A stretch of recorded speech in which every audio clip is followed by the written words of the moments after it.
Hi everyone, my name is Courtney and welcome back to my channel. Today I'm going to be discussing and reviewing Mortal Follies by Alexis Hall. I'm kind of on a quest right now to read all of Alexis Hall's books and hopefully discuss them in the future as kind of like one big video. But for now, let us discuss Mortal Follies because I haven't seen enough people talk about this and I feel like it is a book more people should be reading because it was really cute and fun and enjoyable. And I believe a second book is coming out for this series, so I'd like to see more people hopping on it and reading it. But the big reason I wanted to discuss Mortal Follies is because it falls into a lot of similar things that I've been reading over the past couple years, and that is Regency or Victorian queer sapphic novels that all happen to be in this like purple or burgundy kind of family. You don't really kind of fit in here, but you know, it's fine. And two of these actually have a fantasy lens to it, and all three of them kind of have some anachronisms in them because of the story that they're telling. So I thought it would be really fun to discuss Mortal Follies, review it, and also kind of talk about these in companion with Mortal Follies. So Mortal Follies is a really interesting novel. I think it is classified as romance, I want to say. The romance is really complicated in here and it's not the only thing going on in this story, but this is a Regency romance tale with a little bit of a fantasy edge in it. At the beginning of the book it seems like magic is kind of a myth that a lot of people don't believe in, but by halfway through the book it seems like fantasy is a regular part. There are magical creatures, people are doing spells. It doesn't seem like people are that perplexed by weird things like that happening. So there was a little inconsistency, but for the most part this is our Regency world, but there is magic. There is magical stuff going on. So this book focuses in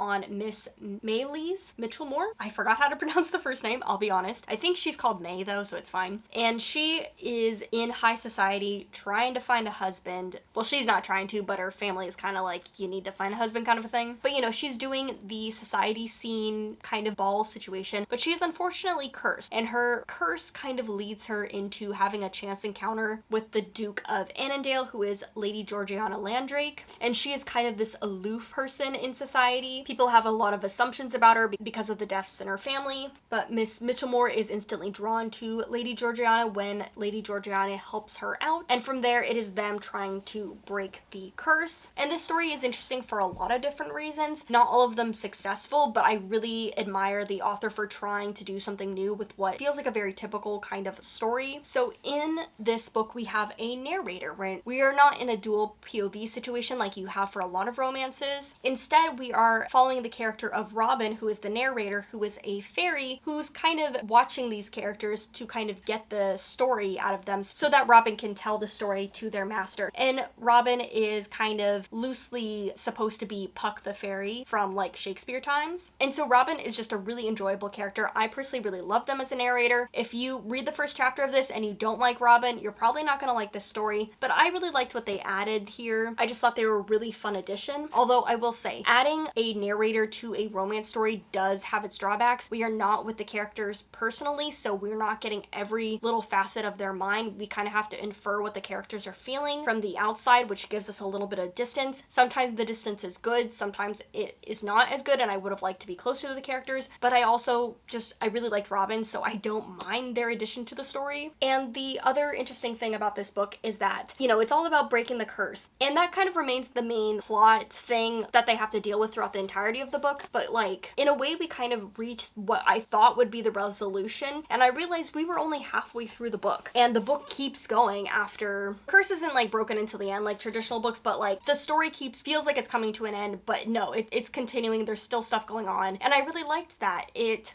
felt like it was trying to do something different, not just trying to go over a similar storyline, not try and fall into like similar plot beats. It did make for some weirdness in the pacing, but I appreciated that the author was trying to go past the traditional story beats that you would typically see with like kind of a curse-breaking story. The other big thing is that assumptions are really made about the two main characters by society, by each other, and so the book takes a lot of times really making this relationship complex, making these characters complex and nuanced, and kind of combating what they think about each other and the kind of assumptions they have placed on each other. So there's a lot of really interesting nuanced things in here. I feel like Alexis Hall is always trying to have a fun story, have messy characters to have real characters, and they're always trying to have complex characters. And so I really, really enjoyed this. It was really fun. It wasn't perfect. Again, I said there were some issues with pacing with the narrator, but ultimately I just really appreciated what this novel was trying to do, especially because I've been reading a lot of books that have similar stuff going on.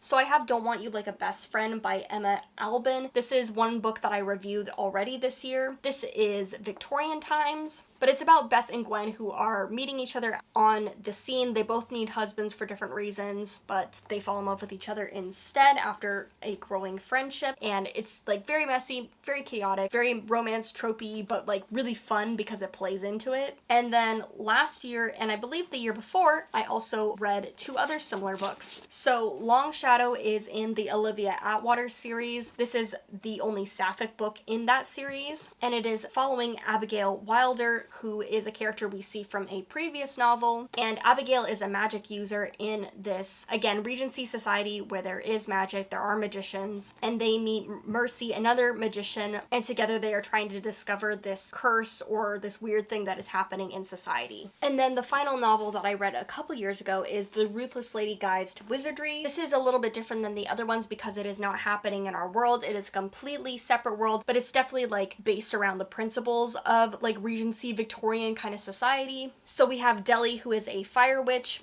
who is kind of a down on her luck wizard, and she is like kind of not in high society, but she gets put on this mission to protect this young lady. And then we have Wynne, who is another one of the bodyguards in this situation, and from there it's like them falling in love with each other but also discovering this conspiracy that's going on. So like the common factor in all of these is that they have like Victorian or Regency kind of flair to it. And then for 3 of these we have like some type of magicalness, and then this one I included not just for the Regency but also because it's very anachronistic. It's set up to be like this corny kind of fun Regency Victorian-y kind of story, but for me personally this set itself up to kind of play with the anachronisms. Like it was not setting itself up to be historically accurate, you know? And I'm fine with that if it sets the tone properly, and this set the tone properly. And all 3 of these, obviously they have magic, but there's also anachronisms, and again the magic and everything sets itself up for that to make sense. So that's kind of where all of these fall in line. So if you've read one of these, hello, I've got some recommendations for you because all of these are probably going to be right up your alley if you enjoyed one. But I also want to discuss all of them because as I was reading Mortal Follies, I was really thinking about, okay, which one of these did I like more? Because I gave both of them similar ratings. I reviewed one earlier this year and I'm reviewing this one now. And then again, reading Mortal Follies had me thinking about these 2 because I'm like, yeah, fantasy, Regency, they're falling into similar things. Which one did I like more? What did what better? And just kind of thinking about that. So I wanted to discuss them. So for me personally, this is the weakest one.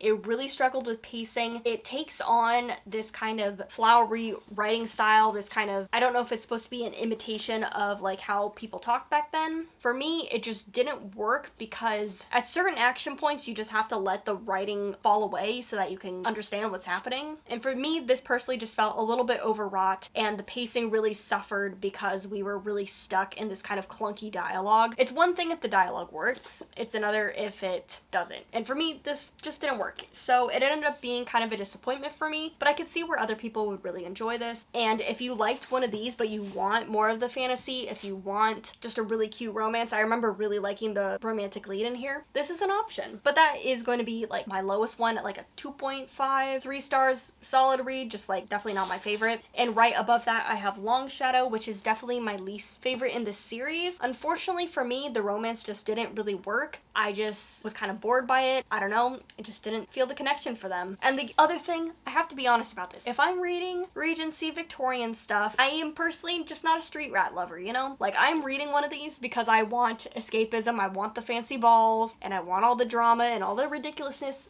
I know, is bad. I give this book props because it has, all 3 of the books in the series I feel like are really trying to deal with the class divide issues. For me personally, again, that's just not what I'm personally looking for in these types of books, but I will give it props because it's not just having those characters to have them, it's actually trying to have a discussion around it a little bit. Me personally, it just didn't have like the romance the high angst, I guess. I don't know, it just didn't have those Regency romance beats that I was looking for, which is unfortunate because I felt like they were there in the first book and done extremely well, but for whatever reason they weren't really present in this one. But again, if you are looking for a Regency that has a little bit of that magic, you might have better luck with it than I did. And if you're looking for characters that are dealing with class divides, maybe that would appeal to you. So we are down to the 2 books that I read this year. I have Don't Want You Like a Best Friend, and I have Mortal Follies. Don't Want You Like a Best Friend also dealt with a lot of plot stuff. I felt like the middle 3/4 of this book was dragging a little bit. The angst could have been a little bit better, but it offered itself up as this silly Regency kind of story, and it gave me all of that. So it did what it's set up to do, and I appreciate it for that. To me, it was like a solid 3.5, good, just not great, but would recommend story. And then I have Mortal Follies that did a lot of interesting stuff, that had a lot of really interesting characters, had writing that I really enjoyed, but again, had some pacing issues, had some plot, third act kind of breakup plot issues, and overall was doing really interesting things and made a lot of interesting choices, but those choices also led to a lot of problems. And both of these also have 2 new books that are coming out. The second book in this series just came out, and it is about her